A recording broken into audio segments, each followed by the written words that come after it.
I'm Justin Reed, your Hebrew professor.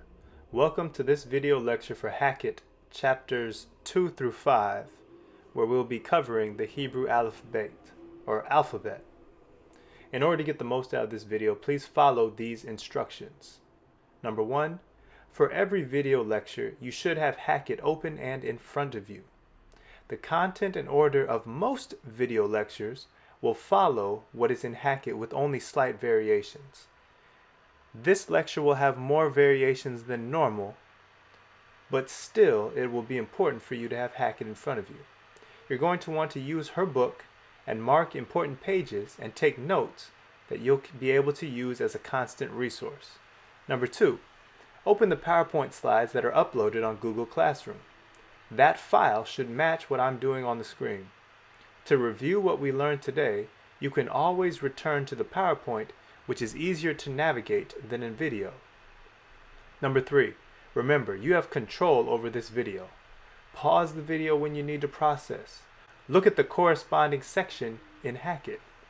The difference between her explanation and my own might be helpful. Rewind and rewatch anything that might be confusing. Perhaps, when you watch it a second time, you'll understand better.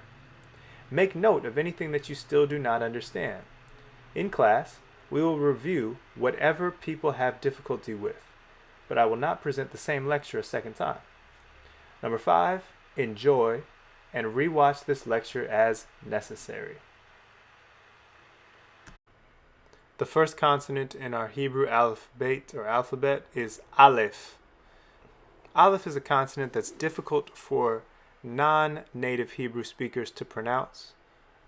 Technically, it would be pronounced with what's called a glottal stop, a stoppage of the breath in your throat. We're not going to worry about that at all. We're going to pronounce whatever vowel is associated with an aleph when it's written in a word. That's how most biblical Hebrew grammars teach you how to work with the letter aleph, and that's what we're going to do. When you see an aleph with no vowel, that aleph is quiesced. That means that you actually act as if the aleph isn't even there and read the word without it. The next letter in the alphabet is the letter Beit. Beit is the first Beged Kefet letter that we're looking at. Beged Kefet letters are letters that were pronounced differently in ancient times based on the presence or absence of that dot that you see above called a dagesh. With a dagesh, this letter is pronounced as a B, as in bat. Without a dagesh, it's pronounced as a V, as in vat. As with all of our Beged Kefet letters, we're going to learn that the difference between these two pronunciations has some logic behind it. In every case where we hear two different pronunciations, the one that has a dagesh has a pronunciation that's called a stop. Think of that dagesh as a stop sign. The other pronunciation is what technically we call a spirantized letter, but in layman terms what we're saying is that it's a continuation as opposed to a stop. So let's think about it. If you have a B or V sound, which of those sounds can you continue without stopping? Well, that would be the V sound. With a B sound, it actually stops you from continuing. You would say B. You can't do a continuous B. So the one with the dagesh is the one that stops. The one without the dagesh is the one that continues. You're going to learn to pronounce both ways. Only write it with a dagesh. If you are writing the alphabet, you will see it without the dagesh and only written once. Our next consonant is Gimel. Gimel has a G sound, like the letter G in get. Gimel is another Beged Kefet letter, but it's one of the 3 Beged Kefet letters that we are not going to do 2 different pronunciations for. Presumably, in ancient times, there were 2 different pronunciations for Gimel, but modern Hebrew speakers don't practice 2, and most Hebrew grammars don't teach us to treat Gimel with two different pronunciations. That means less work for you. Next we have the letter Dalet. Dalet makes a D sound like the letter D in the English word dig. It's another Beged Kefet letter that we're not making a difference for two different pronunciations. So you only have to learn Dalet as having a D sound. Now we have the letter He. He has an H sound, as in hat.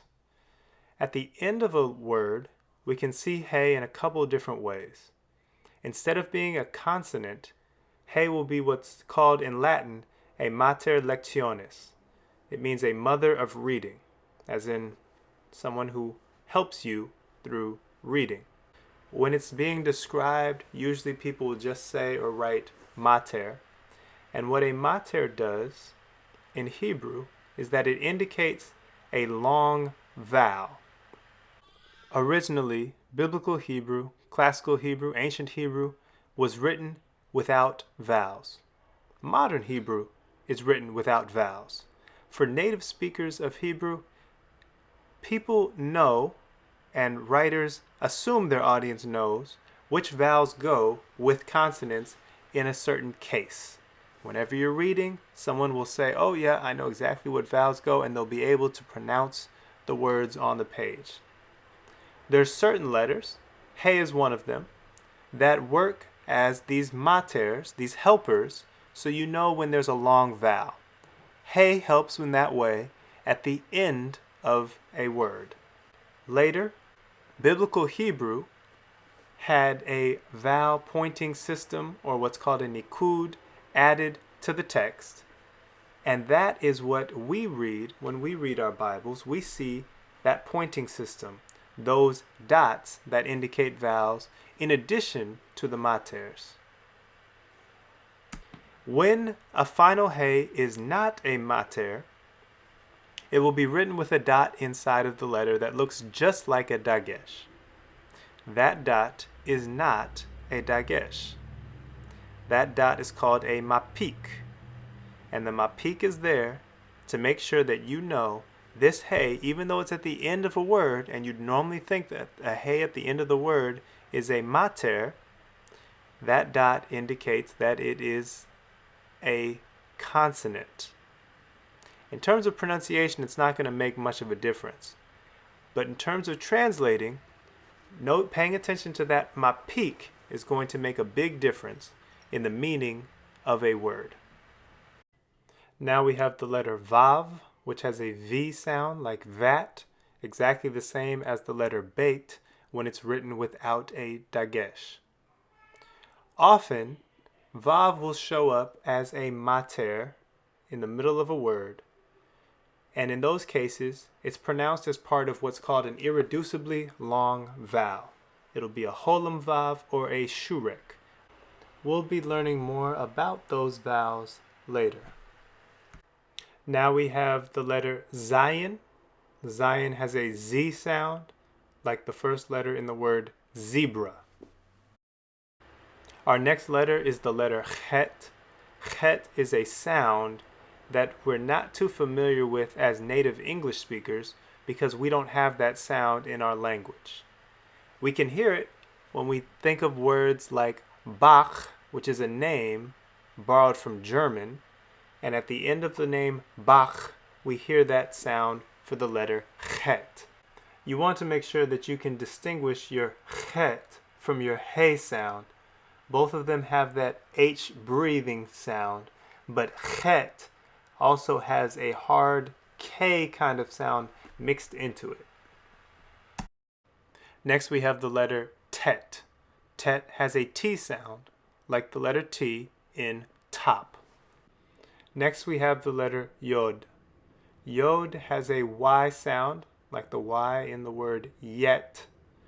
Often, Yod can also be a mater, like Vav, when it's at the middle or the end of a word. In such cases, just like Vav, it's pronounced as part of an irreducibly long vowel. You're going to learn about those irreducibly long vowels later.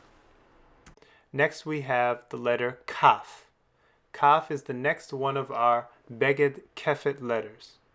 Remember that with our Beged Kefet letters, there's two sounds for some of them, and this is one of them. And when there's two sounds, the one that has a dagesh is a stop, and the one that doesn't is one that we could continuously pronounce. Well, for kaf, the one that we can continually pronounce is that sound that's just like het. The one that's a stop is like the letter K in the word kid. K. Kaf is also the first of the 5 different letters that we're going to learn have a final form. A final form means that when that letter is the last letter in a word, instead of writing it the way it normally is written, which is called a medial form, it's written as the final form. So that's the form that you see at the top of this slide on the far left. That's the final form of kaf. Most often, you'll see the final form of kaf with 2 dots inside.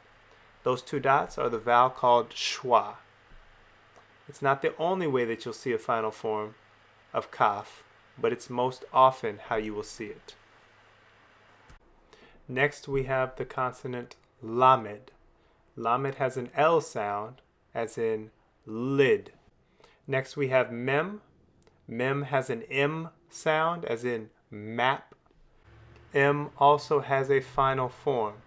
On the left, you see the final form of mem, which is shaped kind of like a square, and it has that little flourish at the top.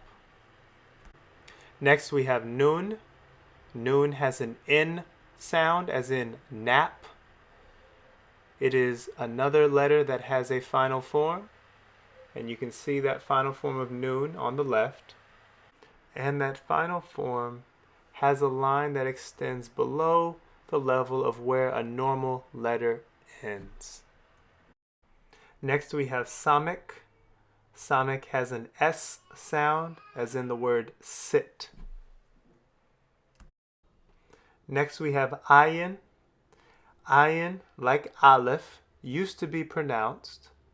We are not going to work on pronouncing it, as with most Hebrew grammars. We're taught to pronounce whatever vowel is written with the letter ayin. Next, we have the letter pe. Pe is another one of our Beged Kefet letters. Without a dagesh, it's written with a sound we can continually pronounce. That sound is the F, as in fit. With a dagesh, it has the sound of P, as in pit. The letter Pe also has a final form. You can see that final form on the far left. Next, we have the letter tzade. Tzade has the sound of T and S in English. We don't have any words that start with that sound, but we do have words like hits that end with that sound. Tzade also has a final form, which you can see on the left above. Next, we have the letter kof. Kof has the same sound as when kaf is written with a dagesh. That's the sound of K, as in kid. Next, we have the letter resh. Resh has an R sound, as in red. Next, we have the letter sin. Sin has an S sound, exactly the same as the sound for the letter samek. S as in sit. Next, we have the letter shin. Shin, which looks very much like sin, but has a dot on the right side instead of the left side, has an SH sound, as in ship. Our final letter is tav. Tav is one of those Beged Kefet letters where we are making no difference in pronunciation. Some Hebrew grammars do teach us to pronounce the letter differently based on the presence or absence of a dagesh. In those cases, they teach that with a dagesh, you pronounce it as T, as in top, and without a dagesh, you pronounce it as TH, as in the. We are going to treat both of them as T, as in top. While we're looking at the entire Hebrew alphabet, I want to point out a few letters that are often confused for one another. You're going to want to pay attention to the small details that help you to see the difference between these letters. The more that you pay attention to this, the easier it will be to automatically recognize the difference between these letters. The first few letters we're going to look at are Beit, Kaf, and Pei. As you see, Beit has a straight line here at the bottom, which should make it easy to distinguish from Kaf and Pei, where the bottom actually comes from the same curve as the top. So Beit, top goes down, and then there's a straight line. There's also this little flourish inside the letter Pei that's not in Beit or Kaf. The next letters we're going to look at are Gimel and Nun. As you see, Gimel has the bottom looking like this, where there's kind of a V shape, an upside down V shape. Nun has a straight line at the bottom. You have Dalet that looks very much like final Kaf and Resh. You should be able to tell the difference because Dalet has a straight line here, and then this line comes straight down from it, or sometimes in a certain fonts you might see it go a little bit in and then down, like in this case. Whereas Resh has a subtle curve, just like Beit has a curve here at the top, and Pei and Kaf. Resh has that same sort of curve from the top line down. Final Kaf is like Dalet, except final Kaf, like most final forms, has this line go all the way down below the level of a normal letter. The next letters we're looking at are He, Chet, and Tav. He, there's this gap right here, and that's different from Chet and Tav. Chet doesn't have that gap. Tav has a little foot at the bottom right here, and that should distinguish it from Chet and He. Here we can see Vav, Zayin, and final Nun. Vav is usually written as a straight line, or you might have a tiny flourish here. Zayin, that line makes a T with Zayin. So it doesn't just curve down into the letter.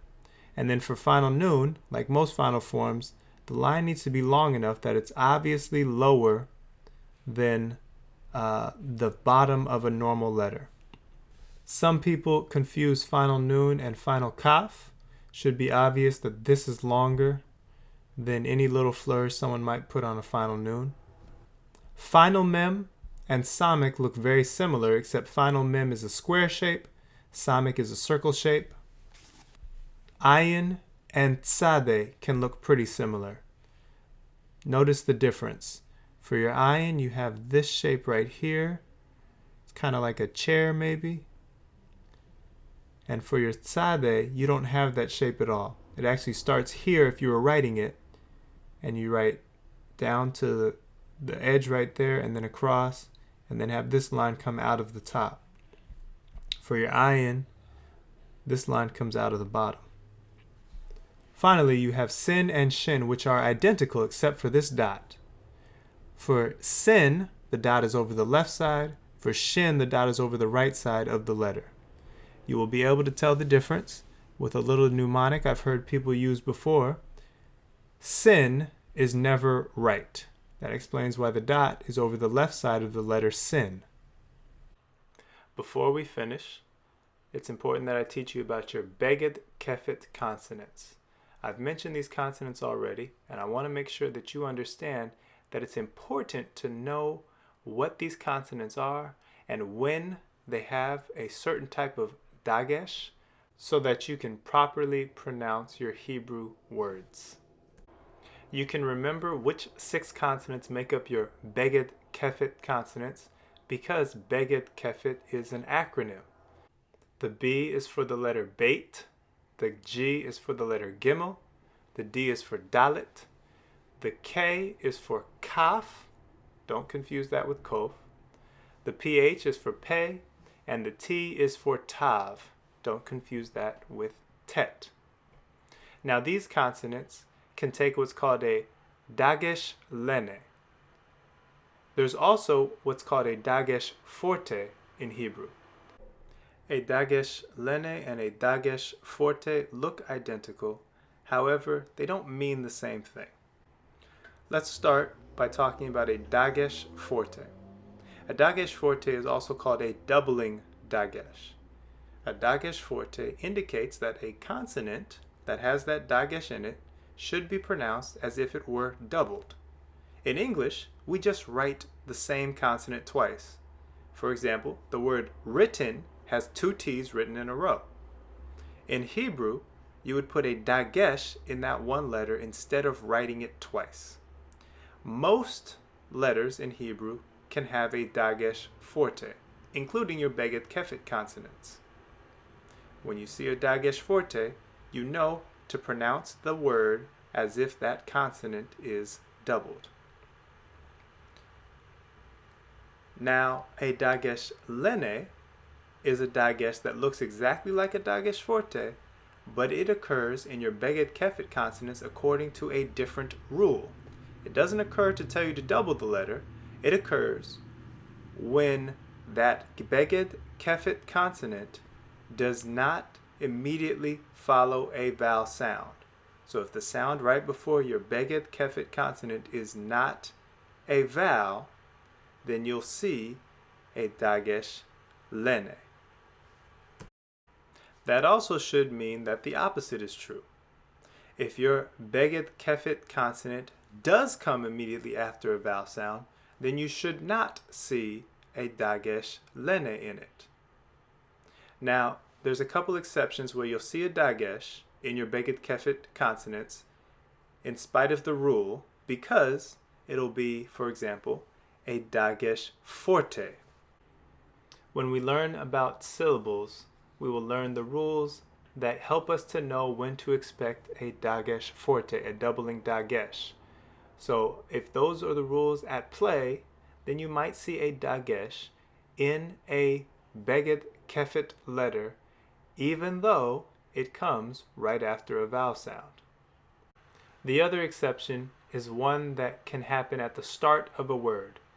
At the start of a word, you'd expect there to be a dagesh lene in a beged kefet consonant because, well, it's the beginning of a word. It's not right after a vowel sound. But in the context of a sentence, sometimes the word right before that might have ended with a vowel sound. And in those cases, you might have, not always, but many times you will have, no dagesh there, even though it's the first letter in a word, because it's following that vowel sound of the previous word. Finally, we have our biblical Hebrew gutturals. The four gutturals in biblical Hebrew are Aleph, He, Chet, and Ayin. Sometimes Resh has the same rules that apply to gutturals as well. The features and the rules that have to do with gutturals are some things that we're going to learn later as they come up. Some will come up very soon when we learn about syllables. Some will come up much later when we learn about nouns and we learn about conjugating verbs. Just make sure that you remember which consonants are gutturals, and that makes a difference that we're going to keep seeing as we learn about Hebrew. And that sums up our lecture on the Hebrew Aleph Beit or alphabet.